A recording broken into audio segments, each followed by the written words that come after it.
Hello, ladies and gentlemen. My name is Kurt, and welcome back to Farlands or Bust. That is right, Farlands or Bust. Woof, episode 520. 520 episodes of Farlands or Bust. Beginning now, and grabbing Wolfie, and beginning walking to the Farland. Oh, I don't have any cobble. That's interesting. Beginning walking to the Farlands once again on a Tuesday, October 20th, 2015. October 20th, episode 520. Coincidence? I think so. But yeah, continuing on here and continuing raising money for Child's Play charity, farlandsorbust.com, up to $7,182.42 raised this season. Season 6 of Farlands or Bust, where our goal is 60,000, and then when we reach that goal is when we hold our Flobathon live stream Farlands or Bust extravaganza, at the end of which we finally press F3 to find out how far we walked in the season. So I think we still got a little bit of walking to do here in Season 6, but that's alright. I'm in it for the long haul. Are you? Speaking of which, well, I need a new helmet. Should probably get a new helmet, and also my pants. That was a funny little glitch. The pants don't move when you're sitting in a boat. So I should make a helmet at the next possible point, which we made this helmet back in when we left, at the start of the season 6. So, boy, they don't make them like they used to. They don't make them like they used to. But yeah, over at farlandsorbust.com. Yeah, I know, Wolfie. Over at farlandsorbust.com is where you can donate to Child's Play charity. It is much appreciated if you do. You're helping get toys, books, games to kids in hospitals around the world. Child'sPlayCharity.org is where you can, hello Wolfie, specifically learn about that. There you go. Jeez. Do I have, I need more wood. I definitely need more wood. I only got two planks. Boop. So yeah, this is actually, we're recording this for the first time. Hopefully not having any Java crashes that we had before, and that seemed to have fixed it. So it was indeed Java being out of date, possibly, that caused the problem. And also, I'm thinking because of that, because I think the YouTube uploader, doesn't that work in Java? So I think there was a mishmash of things going on there, because like I said, I was uploading videos at the same time, which I normally don't do. So that might have been what set the snowball a-rolling. And yeah, now that I've uploaded or updated Java, all my other versions of Minecraft, I need to tell them which Java to use. So apparently I was not being very secure at all, and I was using some old edition of Java that was all out of date and constantly insecure, just like Flash. And it's great stuff that our entire computing economies depend on these insecure arcane softwares. But that's beside the point. So yeah, we're continuing on here, but it's ooh, oh look at, there's like a hole to nowhere. A hole to nowhere. I'm recording this episode quite late in the day. Woof, I know, it is quite late. It is local time, 5:17 p.m. as the screenshot will indicate. And yeah, I made the mistake of starting a render on a few videos earlier in the day, but I had also changed some of my rendering quality. And you know what the old saying is, choose quality, speed, or what's the third thing? Quality, speed, or quantity? Like choose two? Yeah, I apparently am only able to choose one from my computer. So I increased the quality. I was just testing it out on a Forza video of all things that I really don't care too much about, but it seems with racing games, bit rates are affected far more, so I increased the bit rate a little bit, and hey ho, that means you increase the time it takes to render, and I can't record and play video games and render at the same time because I am a one-machine operation here.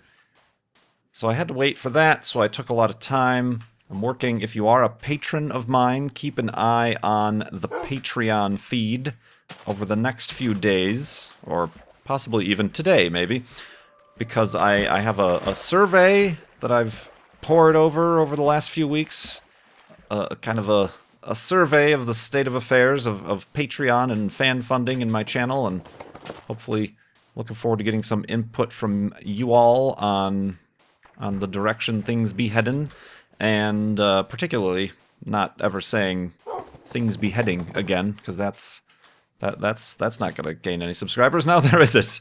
We're all right on the coal. I'll leave this stuff. Well, this is a mighty fine crater, what we've got here. Mighty fine. So yeah, I got some of that done, and other such randomness, indeed. And now we're finally playing Far Lands or Bust, and it will be up in time for the Tuesday episode, like I said, Tuesday, October 20th. I don't have, I did, I'm sure, maybe, hopefully some of you saw, and this is actually, this is part of the survey. I am eventually, hopefully, depending on the results from this patron survey, I'm going to make a variation of it for everybody, to kind of just get a Farlander survey, I suppose we could call it. But one of those things is about live streaming, so I tried some weekend live streaming, both Saturday and Sunday. We had Twitch Tweekend. I should think of better names for these things. And yeah, I live streamed Saturday and Sunday. And a lot of that was Mindcrack. Did a lot of work on Mindcrack. Did Rocket League just on my own. And then we did, yesterday, we joined Cone Dodger in some multiplayer Assetto Corsa, which was interesting. And then I joined for the first time my first Minecraft bingo night. And I suppose one of the questions I should add to these surveys is, do you watch live streams live? Do you not watch live streams at all? Do you just watch YouTube videos? Or do you want to see live streams in their entirety, uncut, unedited footage uploaded to YouTube? Like the Minecraft bingo, I don't think anything bingo night, from my perspective, was really not interesting. And I was a little bit quiet, like I get in multiplayer situations with new people I'd never played with before. So I don't know that it is really the best example of content from old KurtJMac, which I kind of want. You know, there is, even though, yes, I know you who are already my fans want to see that content, new fans or new subscribers might see this really boring live stream footage uploaded to the channel and go, oh, this is the type of content he uploads? Unsubscribe! So, it's a bit of a quandary, if you will, for me to decide to do that. Other people might suggest, oh, make a different channel for the VODs. I'm not sure 3 YouTube channels is a step I want to take at the moment. So, who knows? Who knows? I mean, it is possible, I suppose, I could publish them without publishing them to the subscriber feed, which nobody rarely gets anyway, but, yeah, I don't know. I suppose I should. I don't think I've added that to the survey. Perhaps I should add that to the survey. Make a mental note. Certainly mental, that's for sure. Certainly mental when it comes to old KurtJMac. But yeah, that's how my weekend went. How did your weekend go? Yeah? Oh, and how was he? Really? All the way through? That's gross. What? I don't even know what that means. Oh, I'm sorry. I'm sorry, Wolfie. There we go. All right, so let's make some... Let's just turn this all into boats, why don't we? All boats all the time. And that's all we can do. Let's turn the rest of this into sticks. That's all we can do. Get a little bit of boating done here before the first sunset, and then I'll get to these questions from people who have donated to Child's Play charity, why don't I? Such as, right on topic, Andrew says, I just played against you in Rocket League during Twitch Tweekend, and I figured I should keep donating for Far Lands or Bust. Keep up the great work. Thanks, Andrew. Who were you? Did I win or did I lose? These are the questions I must ask before I make a true response to your donation. But it was a really generous donation, actually, so either way, thumbs up. But I'm pretty sure I won. I mean, that can just be assumed, right? I can be that cocky? No, I didn't win that much, actually. It was kind of a split difference. So, yeah, that was cool. We did have some... I don't know if that was Lab Tech or somebody else, because we did get paired up with Lab Tech. You all know, like, Lab Tech's username has come up a few times, both in the comments, Twitch streams, and also donations, I believe, if I'm not mistaken, to Child's Play charity. But just randomly got put on a team with Lab Tech, and then a few matches later we're against Lab Tech on a team. So I don't know if Andrew is Lab Tech. I don't know if I'm revealing your secret identity or not here, or maybe perhaps somebody else. I didn't notice anybody else recognizing me in Rocket League, but that's alright. We all had fun. We all had fun. Let us place a torch and place the bed, go to sleep, and we'll continue in the morning.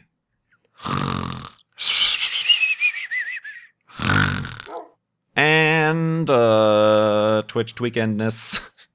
Oh yeah, I gotta think of different words. It works for Twitch Tuesday or Twitch Wednesday.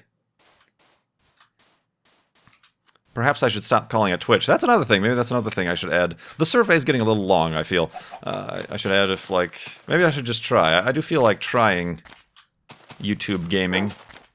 They have actually... I don't know. I saw an article that said they are introducing, like, the paid subscription thing, like Twitch has, with the emotes and subscriber-only mode and stuff like that. And I'm like, I'm already, like, monetized through YouTube, so that might be a little bit different of a way, but then I don't want to sign up for YouTube gaming and have people subscribe there only to say, no, I'm going back to Twitch. You know, it's kind of a half of one, six of the other. Half of one, six of the other. That's the way that saying goes. Woof.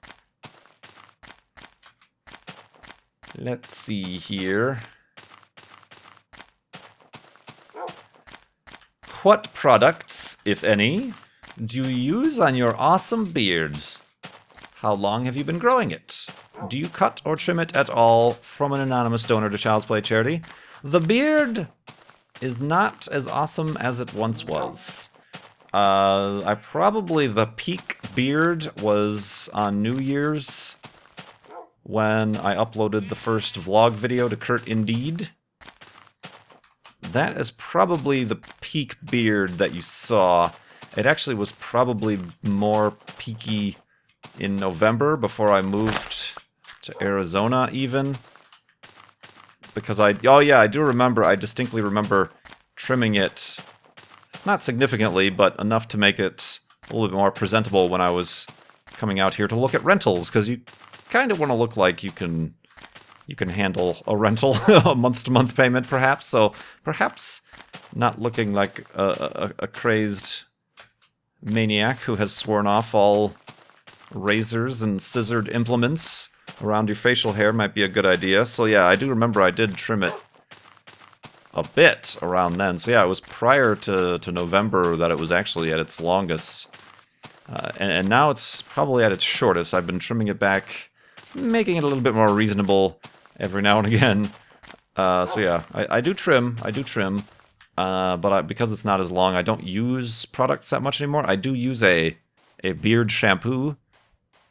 It's from Professor J. Fuzzworthies or something like that. It's some company. I found it on Amazon that makes beard facial hair products. And there's a shampoo. It's a bar shampoo. It's actually a cube that you lather up, and it's got some sort of sandalwood extracts and essential oils and whatnot that keeps it from being too crazy.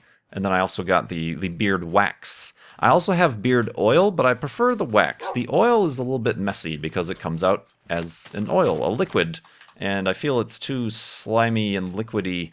The wax, on the other hand, is more like a pomade almost. Not glossy or anything like that, but it kind of...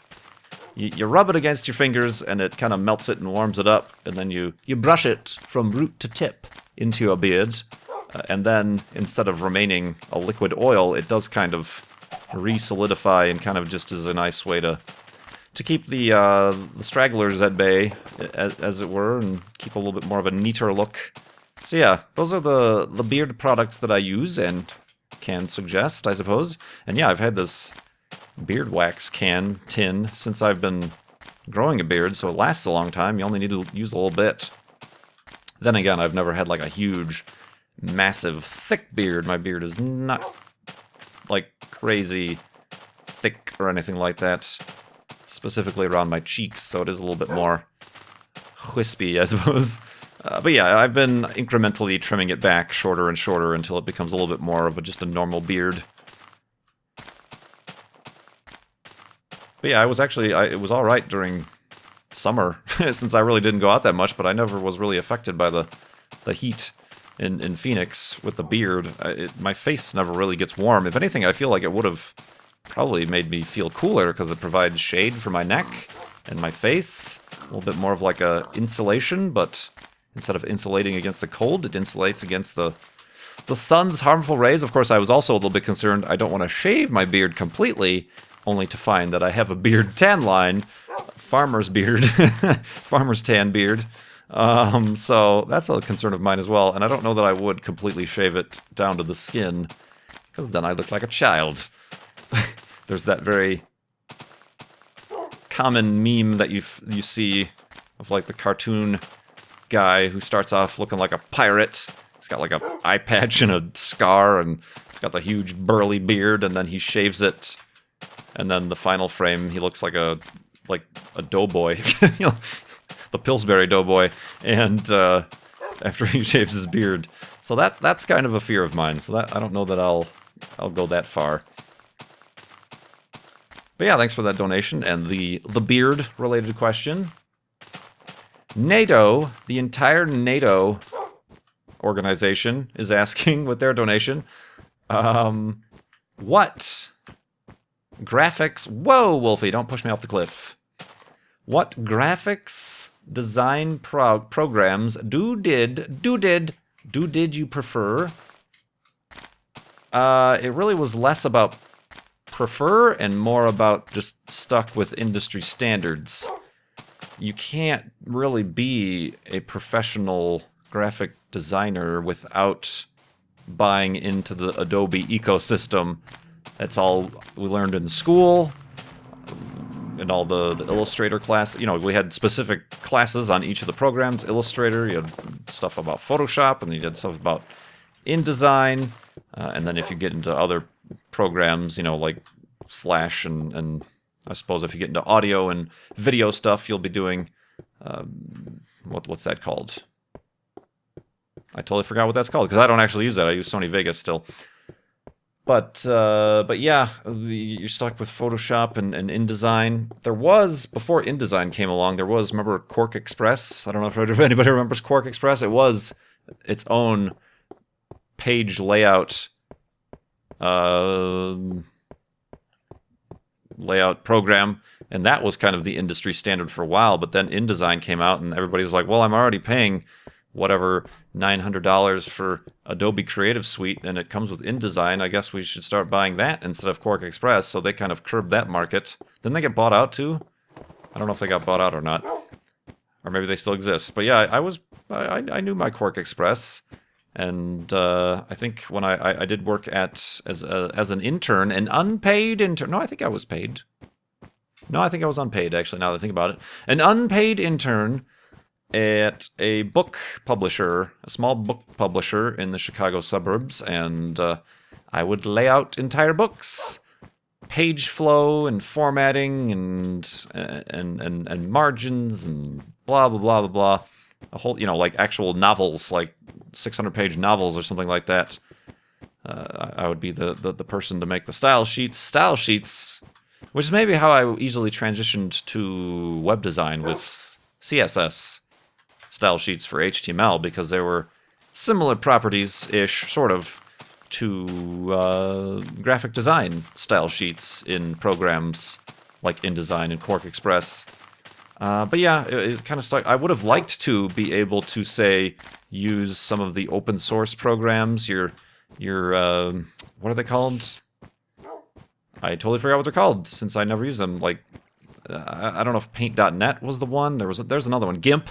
GIMP is like the other open source Photoshop, but they're just different enough, and you don't know all the shortcuts, and they might need some additional not open source, you know, like you need the Pantone stuff if you're going to be a professional graphic designer, and that's not open source, so that can't be found in, and maybe there's add-ons that I never researched into, but that can't be added to GIMP and stuff like that, and there really was no really great analog for InDesign that I could find, or even Illustrator, even though there are vector programs out there, but none with such integration.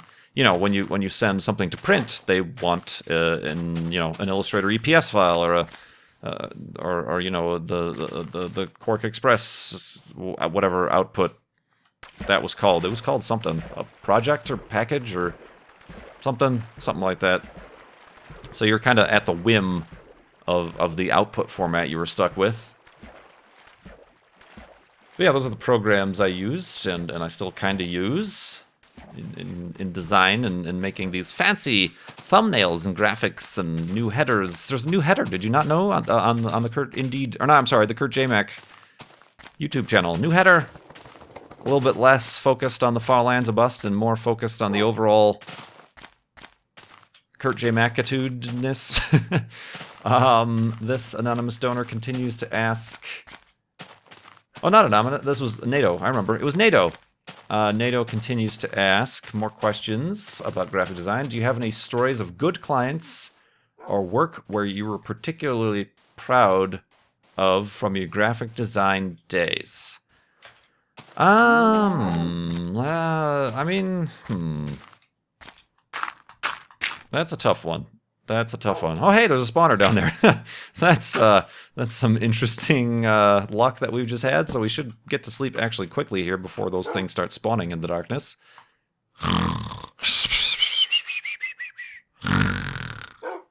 And a surprise spawnerness.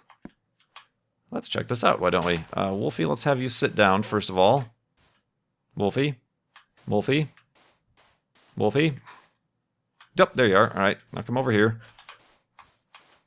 And sit. Well done. So yeah, I only remember the bad clients. That's kind of tough to remember. Say the good clients. Zombie spawner. Bread. I'll take the bread to get that half a heart back. Or that full heart back. Oh, that guy doesn't know where I am. More bread and a saddle. Yeah, I guess I don't need this stuff. Thanks for nothing, jerk. Just for that, you will be trapped down there forever. Not that you really want to come out here, because you will burn to death if you do. What was I going to do? I was going to plant this tree, because I don't really need it anymore. And grab Wolfie and continue on. Oh, that's right. I was also going to... Full health, full health, full health. Boop. The tree of full healthitude. Good clients. Yeah, you only remember the bad ones. I guess the good clients were the ones that you didn't have to talk too much. You know, it was always, it even seemed like the good clients were the ones with the big budgets that kind of respected. You know, they would like, okay, this is what you're going to charge us. That's fine. This is the data or the content that we're giving you. Go at it. And they just kind of left you alone. It was usually the smaller clients, the ones that you made the least amount of money from, that should be little small projects, but they call you every day. They want like 3 different designs. They want, you know, it's just like, we haven't added this many hours to the quote. You know, you're really taking up our time. Or they, you know, they'll call you up in the middle of the day and say, so what would it cost to make a website like Facebook? What? You're insane. Good day. Good day, sir. But, yeah, it's hard to remember the good client. I mean, we had one client, at least at the place I worked at, who was kind of a reseller. Like, I think he was kind of like a one-man shop, but he, like, had the clients, and then he would farm out, like, I think he did like normal print design work on his own, but he also had clients who wanted web design work, so he'd farm it out to us. And he was always good to work for. A, because we weren't working directly for the client, that was a plus, and B is he would deal with the clients and just like collect everything. He knew what a graphic designer needed to get started and to finish a job, so he would collect all that from the client and then give it to us when he had it all, instead of just piecemealing it over. So that was a good client to have, and you know, it wasn't the most interesting work. It was all very industrial, you know, strange industries that you had no idea existed. Like, oh, here's a company that only makes ball bearings. This is all they do. Various sizes and shapes and purposes of ball bearings. Ball bearings for days. Bearings of balls. But they needed a website, so everything came to us. I think he also gave us the catalog eventually too, the print catalog. But yeah, it wasn't really the most interesting of things, but that was a thing that happened. And yeah, that was a while ago. We are coming up, at least in this coming March, is going to be 5 years. 5 years of doing YouTube, and it seems like a lot longer, does it not? But yeah, I don't remember all that much from the graphic design days too much. What was NATO? Oh, had some non-graphic design related questions. What's your least favorite household chore? Probably cleaning the shower / sub. You know, my submarine out back that I keep, you know, for emergencies. Tub, it's just awkward. You either have to get in the tub, which is uncomfortable and gross to clean the tub while you're within it, or you're like hanging over the edge on the outside of the tub, scrubbing, and you can't reach all the way to get the best leverage. And I'm not a fan of scrubbing the tub. At my old place, I had a separate shower stall separate from the tub, and that was just difficult because it was small and it had those glass doors that, you know, you can only open halfway, so you could only get one half and then go back and get the other. And the tiles, I don't think, no, my new place doesn't have tiles. It's just got like the flat backsplash sort of situation. Yeah, tiles are the worst. The grout and the tiles are always turning colors, and you're like, oh, can't have that happening because it's gonna stain. And scrubbing with a toothbrush for 10 hours trying to, so probably tub scrubbing. Tub scrub. I'm alright with the dishes. I always was on dishes duty, like doing the dishes by hand. I think we've gone into a discussion before about this, about whether or not you soak your dishes. You fill up one of your kitchen sinks with water and liquid dish soap and submerge all your dishes and then do them all at once and then put them in a drying rack. Other people have various different opinions. Perhaps they have a sponge that they add soap to every single time, which is a complete waste in my personal opinion. You're doing it wrong. This is a very passionate topic for me to be talking about. Dishes are alright, but yeah, doing the tub. The tub was annoying. And like I mentioned a few episodes ago, yard work, mowing the lawn is also not a favorite of mine for a chore. And lastly, orange juice, pulp or no pulp? How about none of the above? I don't really drink orange juice anymore. When I did, say 10-ish years ago, it was pulp. Not too much pulp, but pulp was an acceptable thing to have. The no pulp ended up like tasting like fake, doesn't it? It kind of just tastes like a orange drink. What is that orange drink called? Yeah, it almost started to like taste like Tang or something. It just didn't feel right. But then again, I've also had like the more pulp or maximum pulp, and it like came out like soup. So a medium amount of pulp, but I can't even remember the last time I drank orange juice. It in combination with the gluten thing, I always found that I got stomach pains. Too citrusy. A full glass of orange juice would be for me. Same thing with lemonade. I've cut out the lemonade as well. Just fruit juices in general, they're very sugary too, aren't they? Fruit has a lot of refined sugars in it, so for your health, no more fruit juices. Apple juice I might have once in a while, because apple juice isn't too acidic. But yeah, thanks for the donation and questions there, NATO.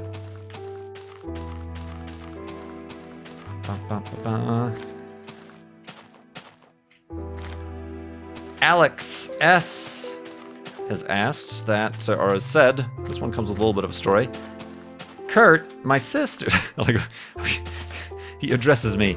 Kurt, my sister recently entered an online competition using my email address and has inundated my email with spam. Unfortunately, I accidentally clicked on one. Sure, accidentally? Or did you really want to find out those local sexy singles in your area? Really? Accidentally, I'll give you the benefit of the doubt, clicked on one and spent the last 3 days removing all the viruses that so that I can actually use my computer. Has your setup ever had any unfortunate incidents such as those? Not my current setup. Actually, not that many previous setups. There was back in the... Probably it was spring semester, or no, it must have been. It was probably after a winter break because we all had left our computers at school, so it was after a winter break, college, probably either going into 2003 or going into 2004. There was that one virus, like worm, that like if you went online, you got it. You know, I forgot what it was called. I'm sure somebody in the comments will let me know, but it wasn't even a Trojan or anything. You didn't have to do anything active. You just had to be on an open network, and then bloop, you got it. That I remember protecting my own computer against.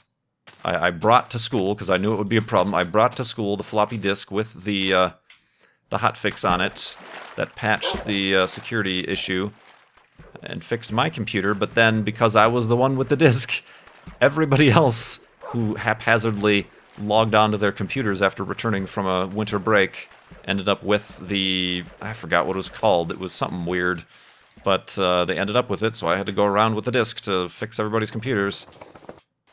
And I've had family members who've been inundated with spam and stuff, the most nasty of which are the ransomware I've had to deal with a couple times. It basically you just have to reformat and reinstall is all I did for them, you know. It's like, you know, it's the stuff that you suddenly get a bunch of pop-ups that say, oh, your antivirus is out of date, pay $50. You know, they're just pretending like they're your antivirus, but they just want you to pay to get rid of this Trojan that's made it on to your computer. So, yeah, those have been pesky. You know, there were other situations. I'm not any sort of programmer or hacker or anything, so I would get a few of those programs, not on my own computers again, but where they would be the ones that disable your own attempts to remove it. So, like, you would try to, okay, well, I can download malware bytes on this friend's or family member's computer to get rid of this problem.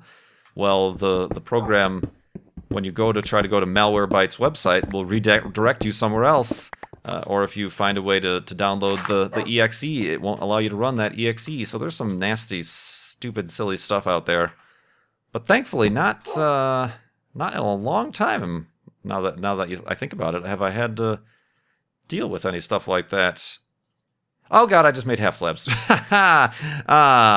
I mess up my own computer stuff without the help of viruses or infections. Oh man, half slabs for days. There we go. All right, well I guess I have half slabs now. What else do I need? Let's make a couple boats. Woof, yeah, Wolfie thinks that's a good idea. And take back the workbench. But yeah, thank you, Alex, and NATO, and Anonymous, and Andrew, for your donations and your questions today. I will get to the further ones in future episodes here. But for now, this has been episode 520. I do appreciate you for watching and for donating to Child's Play Charity at farlandsofbus.com. Again, my my fine patrons, keep an eye on the Patreon feed for the Patreon patron survey of 2015, I suppose we can call it, to help me out with that sort of stuff. And yeah, upwards and onwards and forwards and twirling, always twirling towards freedom and the far lands. Thank you so much for watching. My name is Kurt. I will see you next time.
You rub it against your fingers and it kind of melts it and warms it up.